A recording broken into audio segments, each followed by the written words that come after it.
Aloha, everyone. Welcome back to an amazing conversation with the one and only Joseph Aldo. My name is Ann Curtin of the Wall Street Coach. I've been a friend and student and client of Joseph's over the last almost 8 years. I've had the good fortune to meet him in New York. We both lived in Brooklyn, not that far from each other. And we also have Hawaii in common, which is where I live now. And Joseph was instrumental in my taking the leap and hoping that would appear when I decided to come to Hawaii the first time and decide to move here full time. You definitely encouraged me to do that very bodacious move, Joseph. So thank you. Yep, I remember well. I bet you did. And having had the experience of the Big Island absolutely assisted me at, integrating into this very volatile, full-on energetic island. And I can remember talking with you many times about what I was experiencing when I first got here. And, as always, you just gave me the perfect guidance to roll and to surf the waves that this island of Vortexes and Madame Pele dishes out. And the mana here is really powerful. So amazing that you had once been on this Big Island for your own journey. So it was really very helpful at supporting me. So thank you. So Sure. In these podcasts, these series are going to be for you to really get to know Joseph, for you to understand some of his profound wisdom and teachings. And today's topic, and if you haven't watched episode 1, where we really talk about mastering the game of life and a nice overview of Joseph, please watch that episode. This podcast today, we're going to have a series, but this podcast today is going to be specifically to suffering is a perspective. And I thought, Joseph, it's okay with you, I would start this episode out with a quote from one of your books. One of your books is from An Ecstatic State, which is your transformational poetry. And in that book, you have a quote where you say, "The limited concepts of pain and suffering have led us to fear these experiences at all cost, doing whatever possible to avoid entering uncomfortable moments. Certainly, pain and suffering are not experiences that anybody looks forward to or seeks to encounter, but in your journey, you've learned that when you consciously enter into those states, you can uproot the cause of suffering, which in the moment appears to be painful, but in reality, like the unborn moving through a birth canal from the known to the unknown, suffering is a journey that leads to the death of the limited self and the rebirth of the authentic true self." What a profound quote that is. Poof. Tell us more about what you mean with that. So in this culture that we live in the West, it's all about feeling good. Like, how you doing? I'm great. How are you? I'm great. Like, it's very rare people will express their negative emotions or, share the depths of their suffering with people, because that's not positive. We always want to be in a positive state.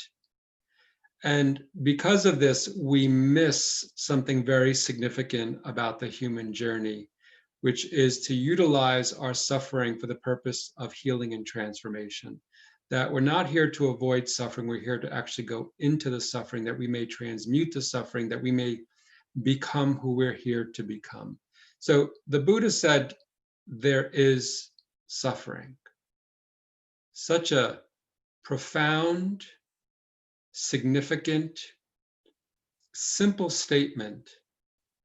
And it says so much, that on this journey, on this human journey, in this third dimensional reality, we are all going to experience suffering. And if we know how to navigate the waters of suffering, then we will be able to incorporate that suffering to help us to evolve into the beings that we were here to become. So, when I was living in New York in the early 2000s, I was quite busy with clients. I had like a 3-month waiting list. And some part of me was like, something is very wrong here with this whole situation. Like, I wasn't living my sole purpose, I felt. I was simply doing what was easy. And I was working as a psychic then. And people were coming for like really superficial reasons. And I thought, if it was about money, I would stay in New York and just reap all this money. But because I knew something wasn't right and I wasn't really living into my full potential, I decided to close shop and I moved to Hawaii for 2 years. And boy, talk about Pele ripping me a new one. She really showed me all the things that I was not wanting to look at. And on it went for 2 years of me going through these really intense transformational times, physically, mentally, emotionally. But what happened is some part of me died. Mm. Like sometimes when we do things, it's simply a memory. So me doing what I was doing in New York was something that I've done for lifetimes, really good at tuning in and getting information for people. But it can be a trap when you do something because it's familiar. Sometimes there's a deeper level to go to in order to realize the truth of one's essence, the truth of one's soul. And I could feel like I was being called to something, to a task that was much greater. And so that's why I closed shop, went to Hawaii, went through these tremendous transformations, and I came back really a different person. And I decided I wasn't interested in just giving people information, but I was interested in helping them to transform their own shadows and their own suffering the way I had in Hawaii. So Hawaii served as a great teacher for me, and Pele served as a great teacher for me to really go into the depths of darkness and befriend it. Like I often joke that I went to hell so many times that they finally just said, here, take this key and come whenever you want. You are an honorary member. And truly, I was an honorary member. And now I know how to navigate hell for people. I know how to walk people through these moments of suffering, deep, profound suffering, emotionally, physically, energetically, whatever it is. I know how to hold people's hands and go through these moments to usher them through the birth canal, the spiritual birth canal. So I'm like a spiritual midwife. I usher them through that sacred moment of rebirth in this world, to die before you die. Die to your false sense of self, that you may be reborn in this world to your true self. Yeah. And suffering is the path that allows us to die. Any master, most masters, have gone through these periods of intense suffering or longing or confusion, whatever it is. They've gone through it and they came out of it reborn anew. So I am one who really supports people in sitting in that suffering and sitting in that emptiness and seeing what rises out of it. What benefit can come from this experience? Now, there's a difference between suffering that we create for ourselves out of ignorance and suffering that's part of the journey. The suffering that comes out of ignorance is like doing things that's just not intelligent, like drinking, lots of alcohol each day. That creates a suffering that's self-imposed, right?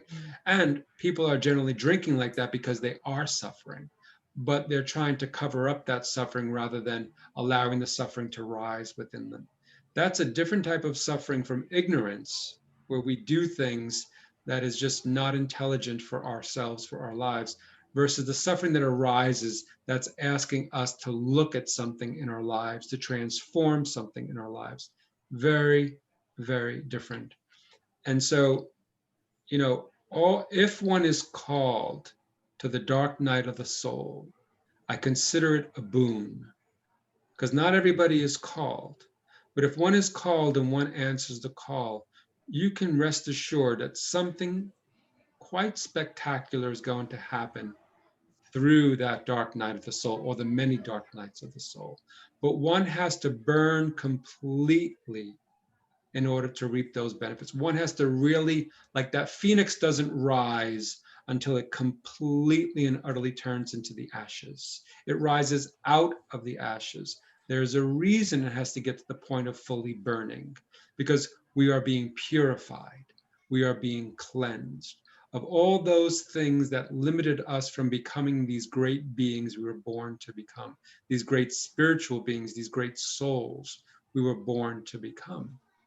And so when we can embrace this process of suffering in the dark night of the soul, then we can rise out of the ashes and then soar in these human bodies. Soar, eagle eye perspective, understanding, wisdom. All this stuff comes from this experience that does not happen if we do not go through the dark night of the soul and we do not embrace the suffering.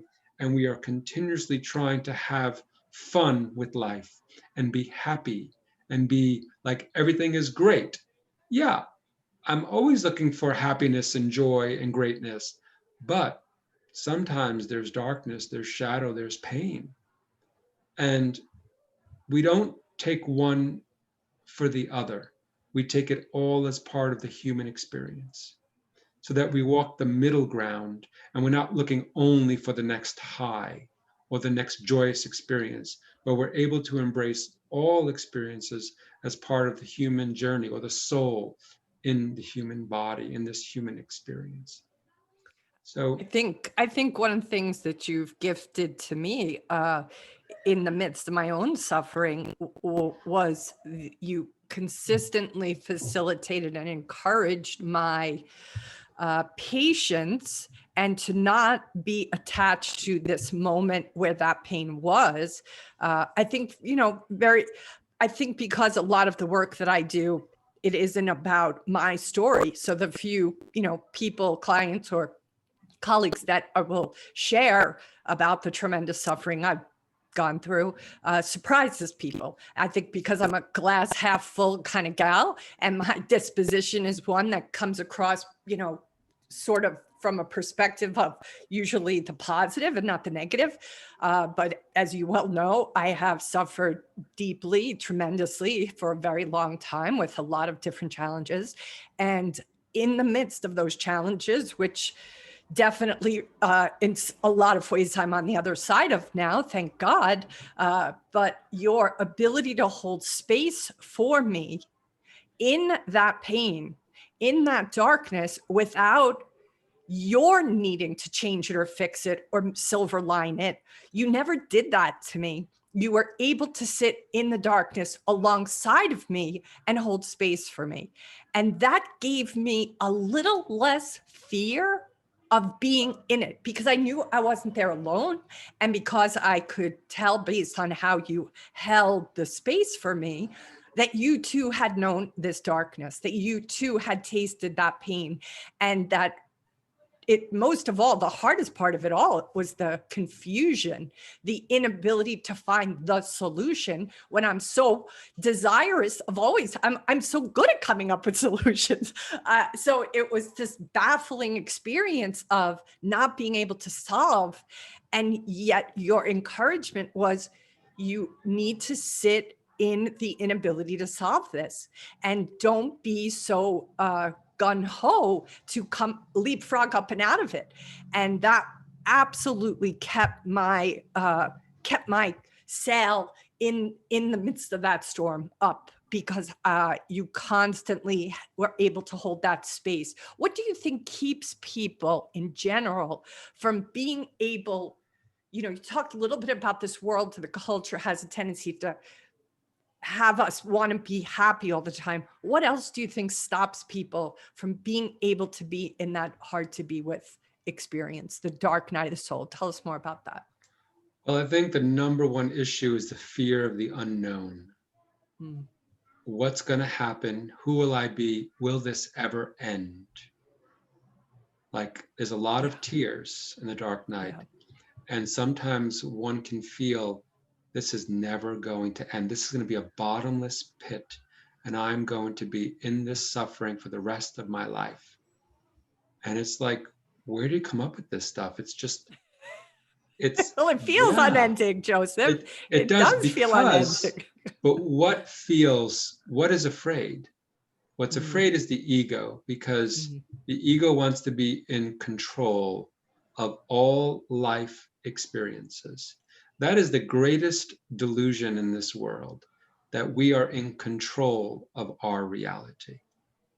There is no control, not from the perspective of the ego. Absolutely not, because things are destined. Things are already pre-planned in a certain way. As hard as that is to digest and accept, we're here to have certain experiences. So the goal is to be present for those experiences as they arise, not try to control it, prevent it, find a quote solution for it, because there isn't a solution for grief. For example, what solution is there for grief of someone passing? The only solution is to sit in the grief and the pain and the suffering of that loss. That's it.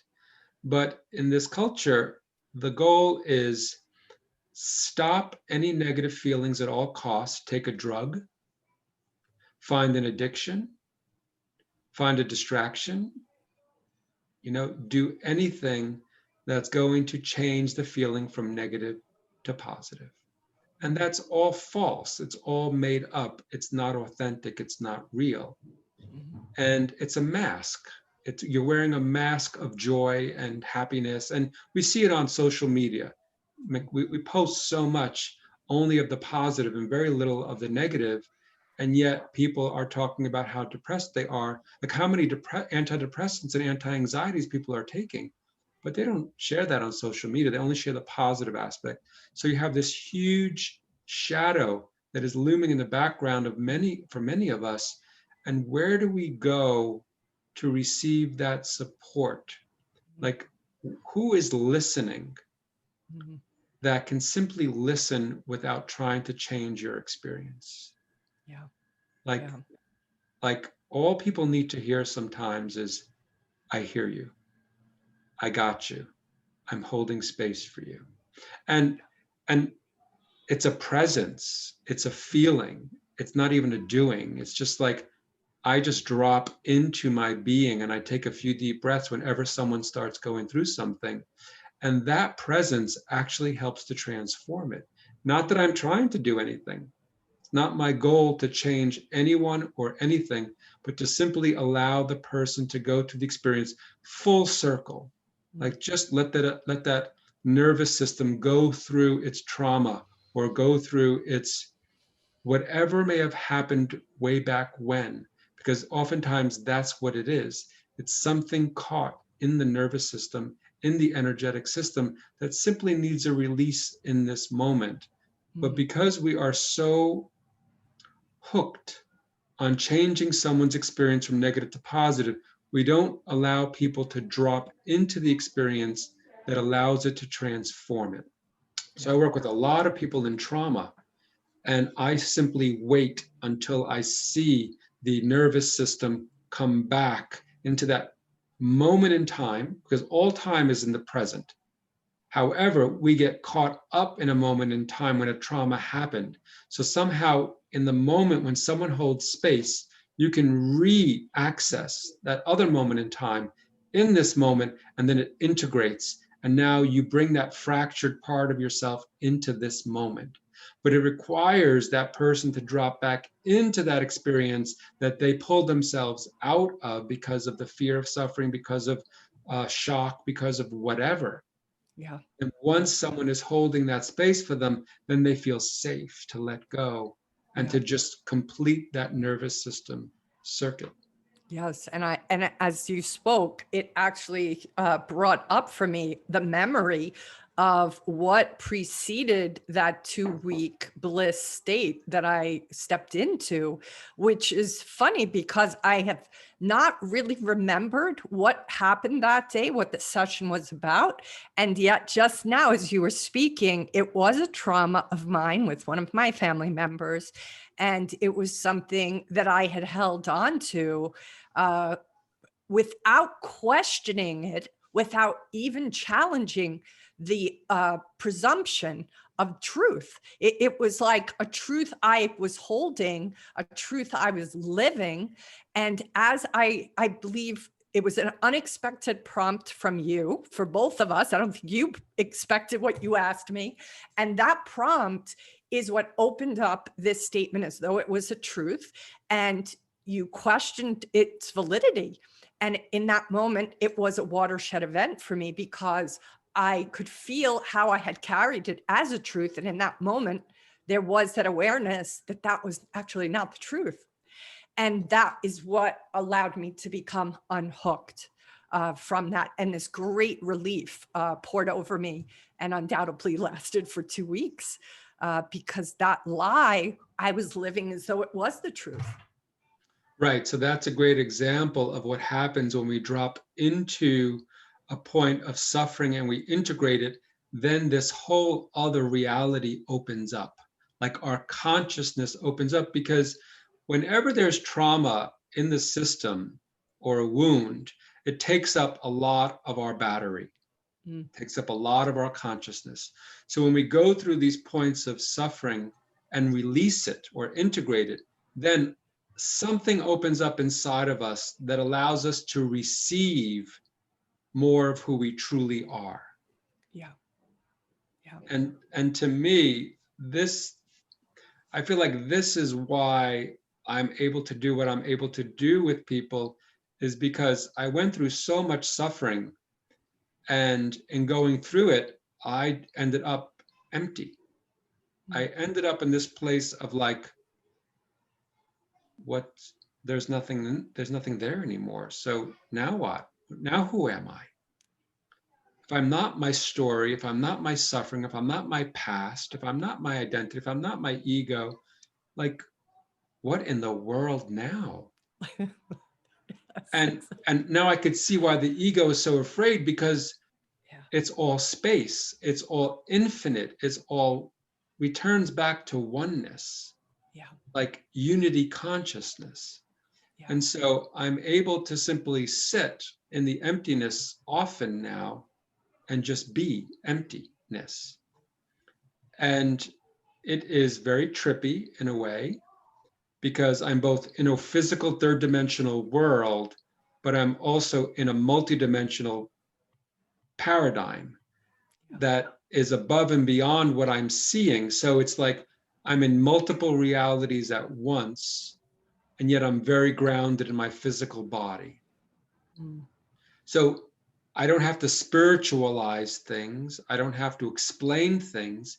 It's simply an expanded state of consciousness all the time, but grounded in this world, which to me is really awesome, because I can access tremendous amounts of information, but I don't have to go anywhere. It's the universal library is inside this body.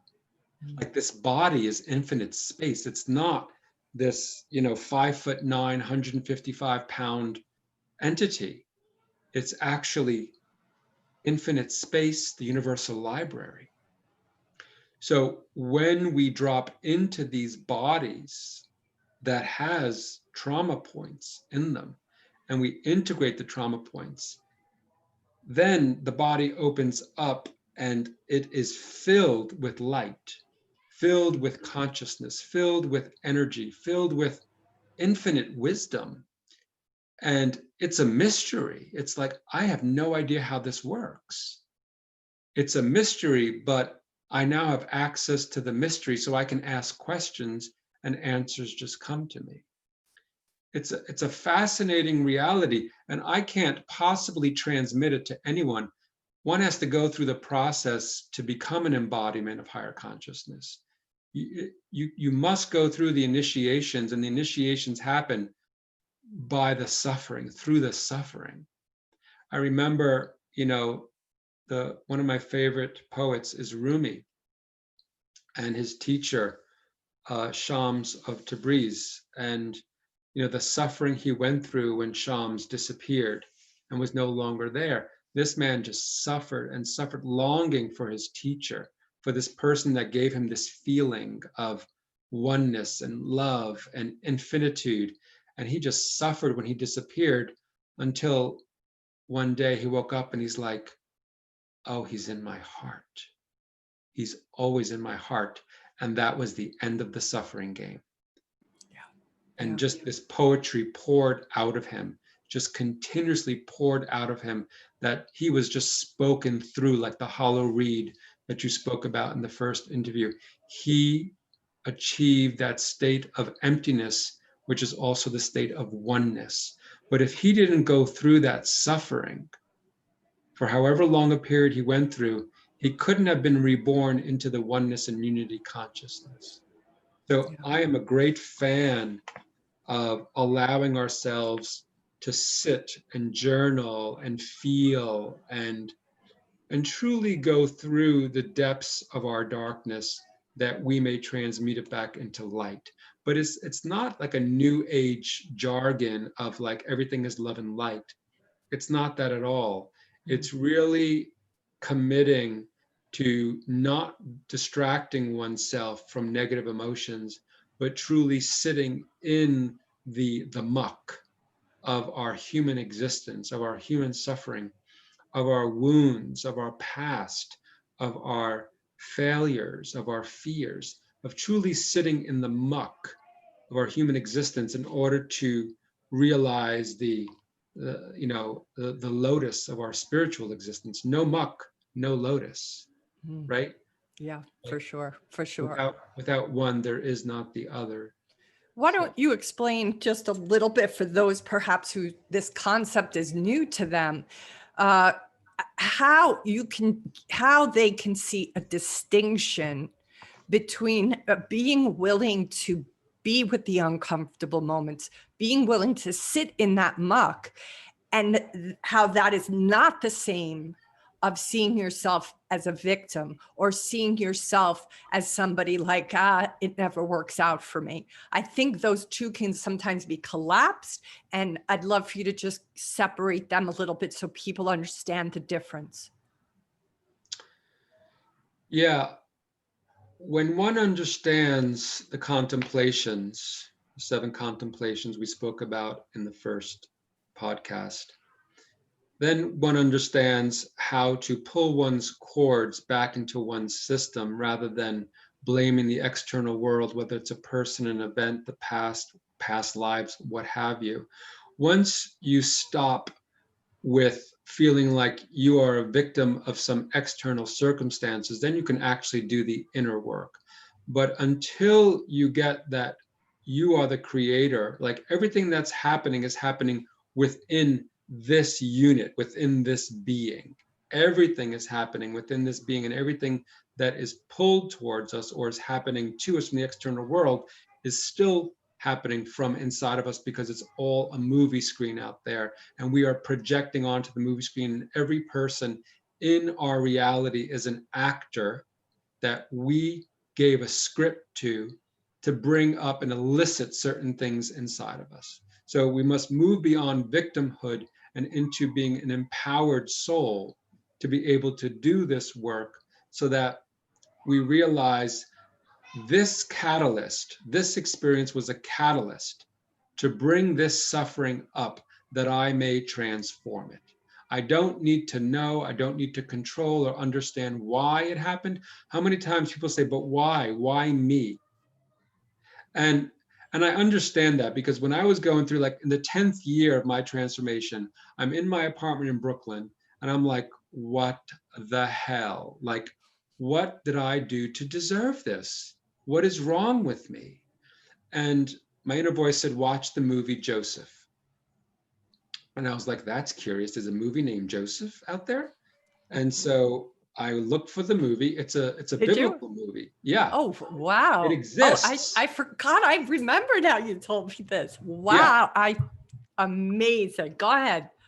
I was blown away, number one, that there was a movie that had my name in it. And number two, that like it existed and it answered my question. And I watched the movie, and it's about Joseph from the Old Testament and his brothers. He was the 11th out of 12 brothers.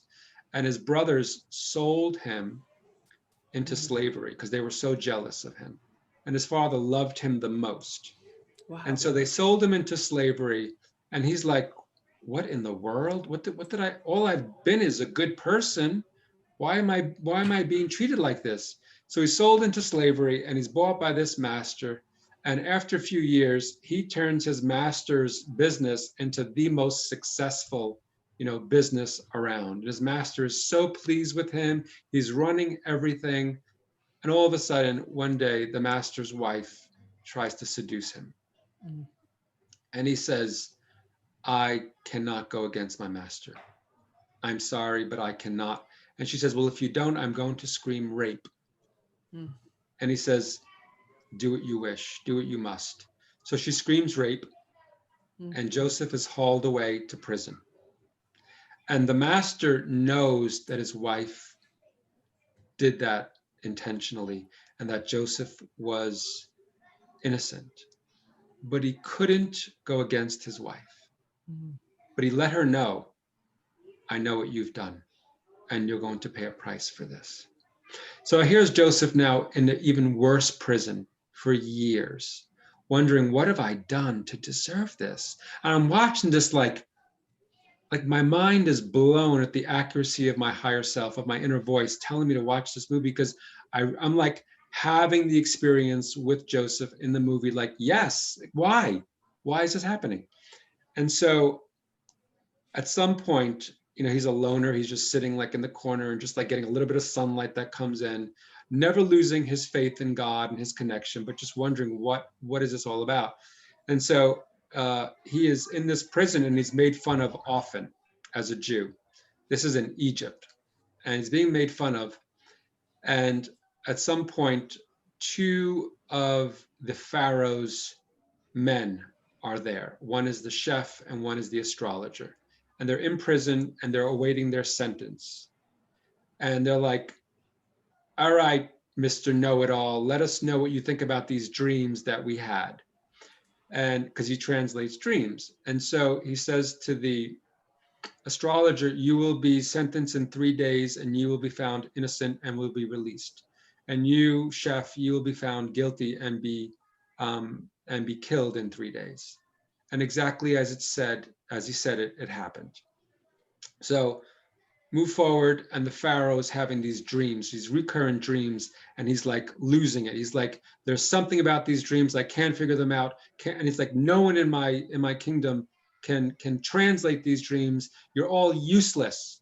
And so the astrologer's there, and he's like, forgive me for even suggesting, but there's this Jew in the jail who I think may be able to help you. And the Pharaoh just becomes enraged. How dare you ask that a slave translate the Pharaoh's dreams?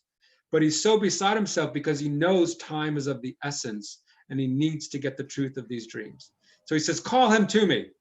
So he calls Joseph up, and he's in, tattered and rags and dirty. And he walks in and he doesn't bow to the Pharaoh, who's considered God embodied. Wow. And so the Pharaoh says, you dare to walk into my space and not bow before God? I could kill you. And he says, do as you wish. Like he has so much faith in Source. And chances are he needed all that time to burn, Mm-hmm. to be tested. No chance at all. That's exactly what was happening. Will you still hold the faith even though you are in this miserable condition? Yeah. So the Pharaoh calls him to him and he says, and he tells him, he recounts the dreams that he had. He says, I have one dream of 7 fatted calves, and then the next dream is of 7 starving calves. And he goes on and explains it a little more, but he says, what's the meaning of it? And he says the 7 fatted calves are 7 years of abundance with grain, and the 7 emaciated cows are 7 years of famine.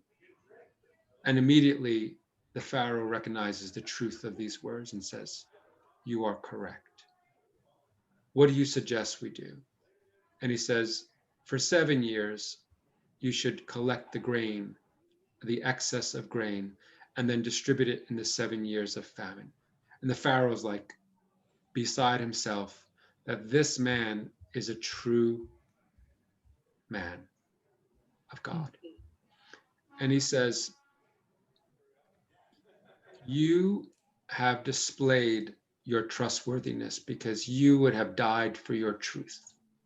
So I will raise you to the second highest of the positions in Egypt, second to the Pharaoh, and you will run the whole system for this 14 years. I trust you. And so now he goes from the lowest to the highest position, saves all of Egypt. And it's like, wow, like you just never know why you are going through the suffering. And that suffering is actually not just for you, for me, but it's actually for something much greater. Talk a little bit about that. Yeah. Well, after I watched that movie, I realized I wasn't just going through this for me. I realized that there is definitely something greater I'm here to do and something I'm here to offer the world. I don't know what that is necessarily still, but I call it living in the new paradigm. Like I'm living in the new paradigm. I'm seeing the old paradigm dissolve. The old paradigm is a fear-based paradigm. The new paradigm is one based in love and community and sharing and abundance. And the old paradigm is divisiveness and warring and fighting and me versus you. And, it's the old system of like what we do to the earth. What can I get from you? Rather than how can my behavior be all inclusive and serve everyone and everything? So I feel like each time I've gone through a certain amount of suffering, I've actually incorporated the suffering of the world into my suffering. That was my service. And that now, because I went through all of that, that when I sit and hold space for people, that I can actually incorporate some of their suffering through grace. Grace is the great healer of existence. And that when grace descends, when two people are present and grace descends, then something quite magical happens.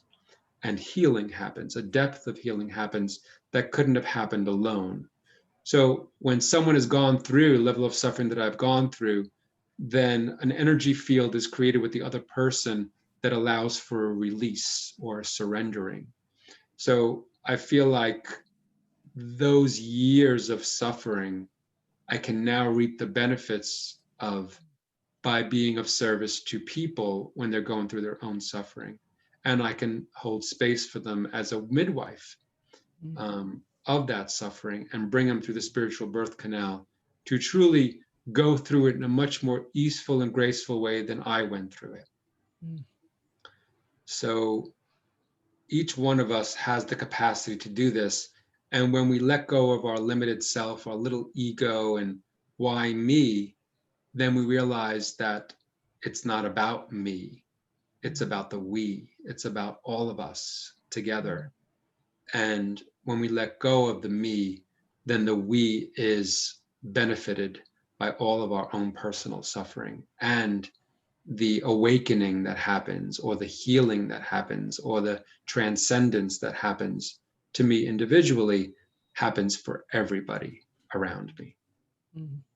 If somebody is experiencing their own suffering now, which I believe there is quite a bit around right now, and even more so, admitted to, even though we still have the challenges with social media showing the bright side of everything, I do feel there's been a lot more in the public discord about the pain, about the suffering, about the frustration of being maybe in more pain, being more comfortable speaking about that pain than usual.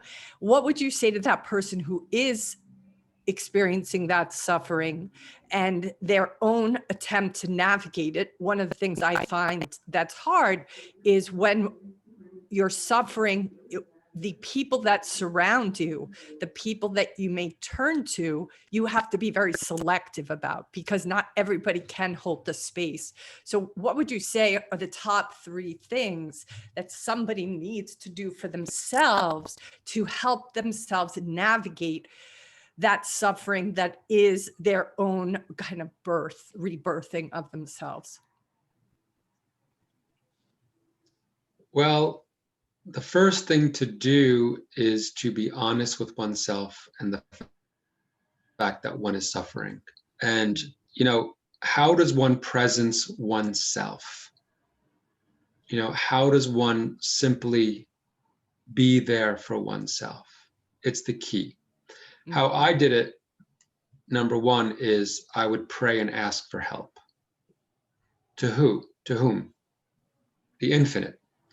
I would say, I am really suffering. I need support. I need a sign. I need to know that everything's going to be okay. Mm-hmm.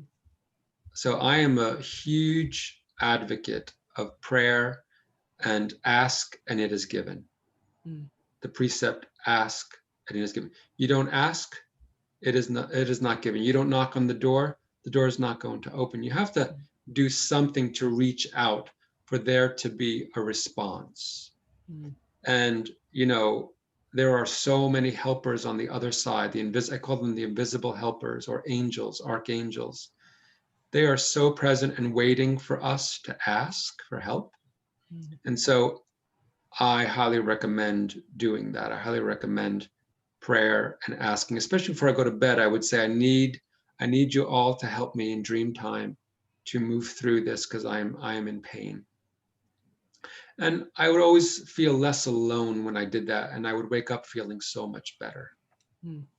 So that's number one. Number two is having a counselor, a therapist, a healer, a teacher, someone you can share what you're going through with, and who could reflect back to you what it is that you needed.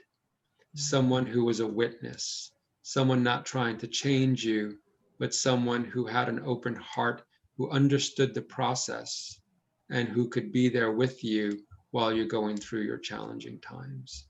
So like I said, there's no way I could have gone through this without my teacher of 25 years, who I would just say what I'm experiencing and she would translate it and give back to me clearly, accurately, with compassion and unconditional love, what it is I was experiencing and what I needed to do to heal through this moment. Mm. And the third thing is one of my greatest tools in the work that I do is flower essences. Mm. Dr. Batch created these incredible remedies that there's only 38, and each one speaks to each imbalance that we may experience, whether it's feeling like a victim, having tremendous fear of the unknown, like the victim is willow, the fear of the unknown is aspen, the fear of losing control while you're going through the dark night is cherry plum, the fear of suicidal tendencies, and like, who am I going to be after this is sweet chestnut. On and on it goes. There is a remedy for every woe that Dr. Batch came up with. And he's also considered Dr. Bach, but in England, his name is Dr. Batch. I want to just clarify that. Yeah. So these remedies have been so influential and such catalysts for me to move through these quote unquote negative, dark states, and in a most graceful and easeful way. And I would even say miraculously. I would say too. I've seen them work miracles on myself and on my clients. And let's just talk about the flower essences themselves. While they certainly can be picked up, in a Whole Foods at a higher price point, you can get these anywhere without a prescription. And you can work with them, just by Googling what each one represents. But I'm sure, you want to recommend to those who really want to dive deep, a couple of books books that you've recommended to me, and also the organization where I bought my own flower essences from. I love their package. Yeah, you can buy a flower essence kit from Flower Essence Society. I have them here, and it's very simple, you know, compact. I carry it everywhere I go. 38 remedies are in here, and these are made exactly how Dr. Batch made them in England when he was alive. So they're made from England and sent um, to Flower Essence Society. And the book to read is Bach Flower Therapy by Matilda Sheffer. Really clear, really accurate, and it helps you to understand each flower essence as a personality type.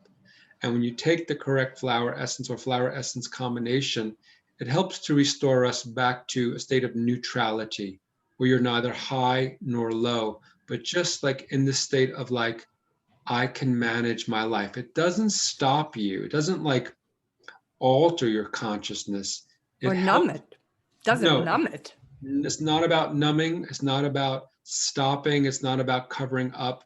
It's not like an antidepressant that impacts your brain so that certain hormones or certain neurotransmitters are not operating or functioning. And therefore, you're like this kind of zombie. It helps you to be able to be with the emotion and also to begin to move in a direction that is in alignment with your soul rather than stuck in a loop that your personality or your ego is caught in over and over and over again, like being a victim, like I'm a victim of life.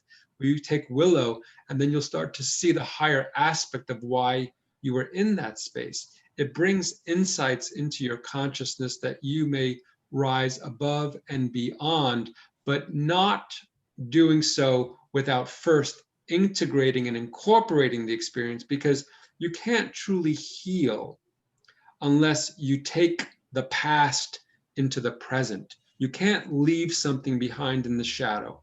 All shadows have to be brought into the present moment and integrated. Otherwise, it's not true healing. And you will continually have to go back to that situation until it is fully and completely in the present moment. And so that is what healing is to me. And the flower essences are one of the major tools to allow that integration. I've been taking a bottle of flower essence combinations for over 20 years. Like every month, I make up a bottle for myself, and it has really helped me to, like, when I bought this house here in Asheville, I was completely and utterly overwhelmed in a new situation. How am I supposed to navigate these waters? And taking elm and larch together and mimulus really helped me be like, okay, one step at a time. I can do this. It's okay. And I started to go back to sleep again because I would wake up every night in a panic. And the flower essences just like neutralized all of that. And it gave me the strength and confidence, larch, to be able to deal with each challenge as it arose. And now 3 years later, this place is amazing. It's humming. Everything happens like miraculously. I find the right person to take care of this issue or that issue. And that's the new paradigm I'm talking about. If you live in the fear or the worry or these places of getting stuck in these loops of negative emotions, then you can't see the possibilities that exist in the new paradigm. You don't have access to your intuition. You don't have access to the infinite that says, why don't you just go and check out on Craigslist to see if they have these couches that you're looking for? And sure enough, the couches were right there in the exact color. And I'm like, oh my God, if I was so preoccupied within my worries and fears, there wouldn't have been space for that intuition, for that insight to come through, for me to receive exactly what I needed. And those couches were put online 3 hours earlier. And they were delivered. He delivered them to my, I mean, like that's what I'm talking about, the miracle paradigm. When you can stay in the middle ground, the middle path, in a neutral state, open and receptive, then information comes to you that's like, how is this even possible? not only is it possible, it is the new world, it is the new reality, it is the new paradigm. And so Yeah. I always invite people to do the inner work that you may get to this place of speaking into existence, and things arise like nobody's business as a Yeah. gift from the universe. Yeah, I find that places us on a sort of track that doesn't have the interruptions when we're willing to go there. And even that flower essence book, I want to just speak to a little bit, the one that it articulates sort of the emotional connections that each one potentially benefits.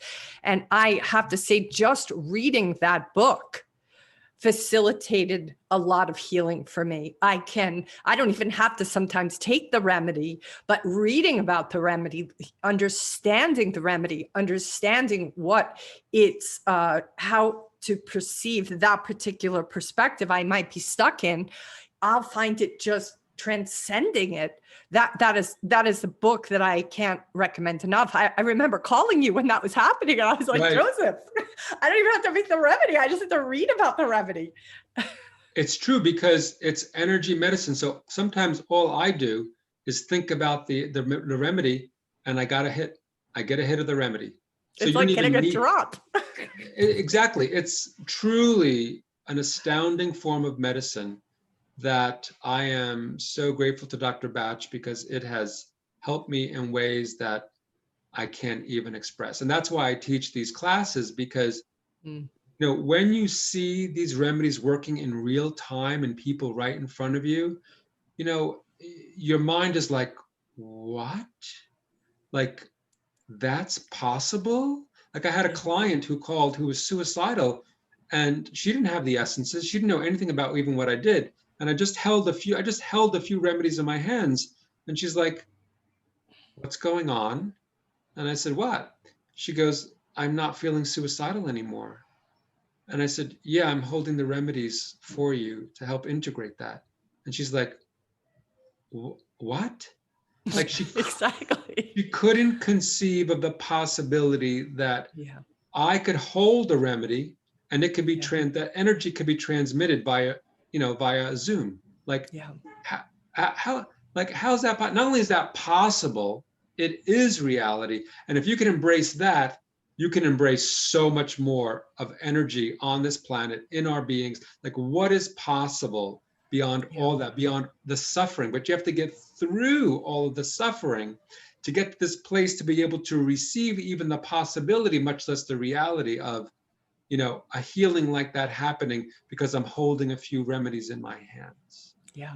Yeah. So, Profound. So even whether you're a healer or not, taking a flower essence course, learning about these remedies will change your life. And it's a game changer in terms of being the authority for your own healing process. Like right now, we're in the midst of this whole experience, and the only options we have with this coronavirus is wear a mask, social distance, or take a vaccine.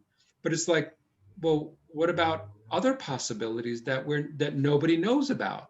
And so that's where I live. I live in the realm of infinite possibilities, where we receive the insights as to how to heal ourselves, to prevent illness from happening in the future, and to boost our energetic system as well as our immune system, so that no matter what comes our way, because there is an infinite number of germs in front of us that our body is continuously being faced with, and it has the intelligence, the knowledge, and the wisdom to know what to do with each germ, so that you don't even think about getting sick, because you get no symptoms, because your being has taken care of it. So when you step into this other realm of consciousness, game over. There is nothing to worry about. There's nothing to be afraid of. And when something does happen, you get the insights of what you need to do in order to take care and to heal yourself. How often do you give the flower essence remedy courses? So if somebody does want to participate, they can find it, I presume, the information on your website, josephaldocom. Yeah, I teach usually one in the spring and one in the fall, sometimes in April and sometime in October, twice a year.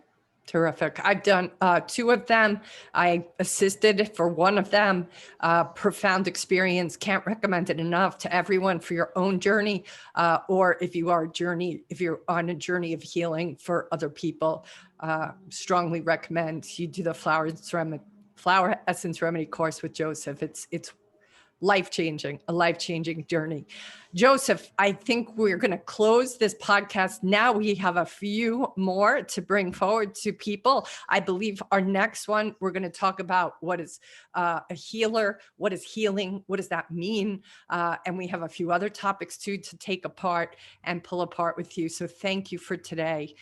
Any closing words that you have for today's session? I'm gonna read a poem that I wrote when I was in Hawaii, really going through it, and it's called The Suffering. Mm-hmm. The suffering, so intense, not a soul can relate. If I thought for one moment this was solely for me, surely I would have ended this journey sooner.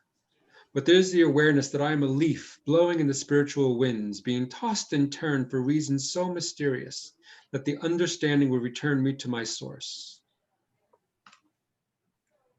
And the game would be over. So allow time and space to ravage me until there's nothing left but bones tossed on the barren earth. Left for dead, it would appear, the journey ended. But then, from that hairline crack, from that lifeless little brittle bone, a drip of marrow would appear and jump into the earth so dry. And from this union, a garden so lush would emerge, and many, many would come to sit on the earth. Then each blade would speak to the marrow within each bone, within each being, sharing the road taken, soothing the suffering soul, a much needed balm to soothe the suffering.